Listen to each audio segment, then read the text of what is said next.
আমার এই বাসে করে উমরা করতে যাওয়ার অনুভূতিটি ছিল এক কথায় অসাধারণ। বাসের জানালা দিয়ে মরুভূমির দৃশ্য এবং পবিত্র নগরী মক্কা বা মদিনার পথে ঐতিহাসিক স্থানগুলো দেখার অভিজ্ঞতা অত্যন্ত রোমাঞ্চকর ছিল আমার। এই বিভিন্ন জায়গা থেকে আসা মুমিনদের সাথে আমি পরিচয় হই, একসাথে নামাজ পড়ি এবং খাওয়া দাওয়া করি। এক গভীর ভ্রাতৃত্ব ও সৌহার্দ্যপূর্ণ সম্পর্ক গড়ে ওঠে আমাদের। যাত্রাপথে তলবিয়া লাব্বাইক আল্লাহুম্মা লাব্বাইক পাঠ করার অনুভূতি মনকে প্রশান্তিতে ভরে দেয়।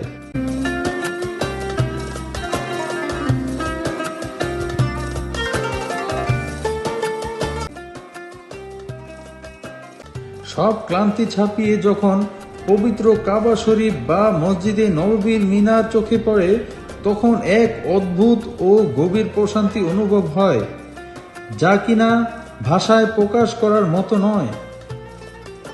বাসে করে উমরা যাত্রা হলো কষ্ট ও আনন্দের এক মিশ্র অনুভূতি, যা মানুষকে আল্লাহর নৈকট্য লাভের পথে আরও এক ধাপ এগিয়ে নিয়ে যায়। দীর্ঘদিনের লালিত স্বপ্ন সত্যি হওয়ার মুহূর্তে অনেকে বাকরুদ্ধ হয়ে পড়েন, চোখে পানি চলে আসে এবং শরীর শিহরিত হয়। কাবা শরীফ দেখার সাথে সাথেই অন্তরে এক গভীর প্রশান্তি অনুভূত হয় আমার, যা কিনা অন্য কোথাও পাওয়া সম্ভব নয়। পবিত্র কাবা ঘরের সামনে দাঁড়িয়ে নিজের ক্ষুদ্রতা এবং আল্লাহর মহানুভবতা প্রবলভাবে অনুভূত হয়। প্রথমবার কাবার দিকে তাকালে দোয়া কবুল হয় বলে বিশ্বাস করা হয়। দীর্ঘদিনের লালিত স্বপ্ন সত্যি হওয়ার মুহূর্তে অনেকে বাকরুদ্ধ হয়ে পড়েন, চোখে পানি চলে আসে এবং শরীর শিহরিত হয়।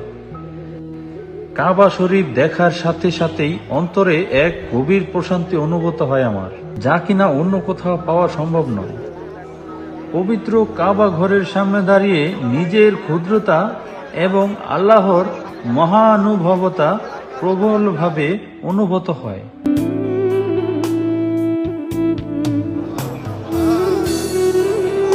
আমার এই সংক্ষিপ্ত জীবনে প্রথমবার পবিত্র কাবা শরীফ দেখার অনুভূতি ভাষায় প্রকাশ করার মতো নয়।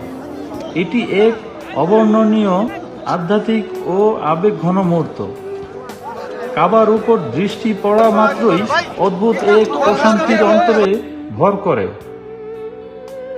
নিজের অজান্তেই চোখ থেকে পানি গড়িয়ে পড়ে এবং মনে হয় যেন জীবন বদলে গেছে।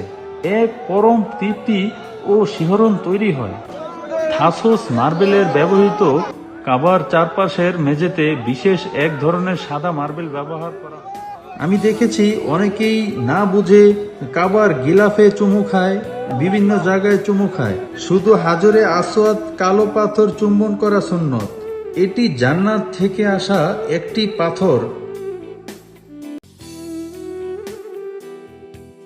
আলহামদুলিল্লাহ, মক্কা হারাম শরীফ তাওয়াফ শেষে এখন আমি সাফা মারোয়া পাহাড়ের সামনে এই মুহূর্তে অবতরণ করছি।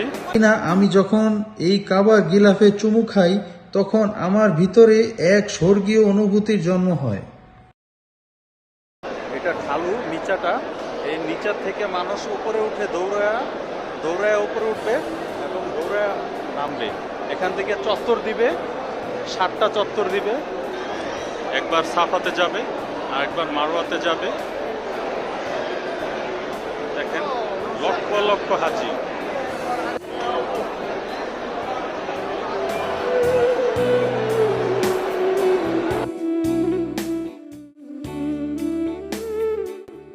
যেখানে পার্থিব জগতের সব চিন্তা হারিয়ে যায়। জীবনে প্রথমবার উমরা পালনের অবিস্মরণীয় ও আধ্যাত্মিক অনুভূতি। এই সেই সাফা মারোয়ার পাহাড়। এখানে আসলে আসার পরে আমার সেই ইতিহাসটির কথা আরেকবার মনে পড়ে গেল, যেখানে কিনা বিবি হাজেরা আলাইহিসসালাম ও হযরত ইসমাইল আলাইহিসসালাম,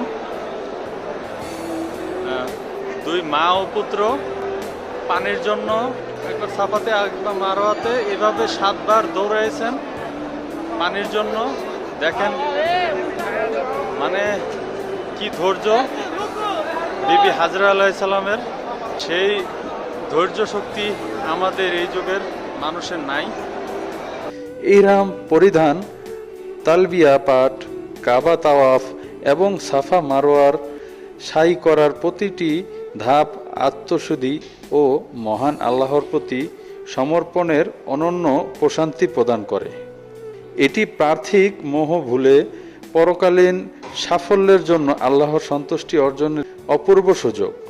সবসময় যে আবু জাহেল আমাদের নবীজির কাজে বাধা দিতেন, হিংসা করতেন, সেই আবু জাহেলের বাড়ির অবস্থা বর্তমানে একটি টয়লেট। আর যেই আমাদের প্রাণের নবী হযরত মুহাম্মদ সাল্লাল্লাহু আলাইহি সাল্লাম, তার বাড়িটি এখন একটি লাইব্রেরি। এটাই হচ্ছে ইসলামের নিদর্শন।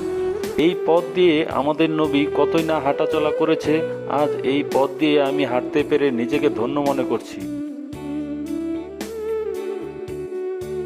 ঐতিহাসিকদের মতে এই কবুতরগুলোর উৎপত্তি নবী মুহাম্মদ সাল্লাল্লাহু আলাইহি সাল্লামের মক্কা থেকে মদিনা হিজরতের সময় সওর গুহার বাসা বাঁধা 2 কবুতর থেকে।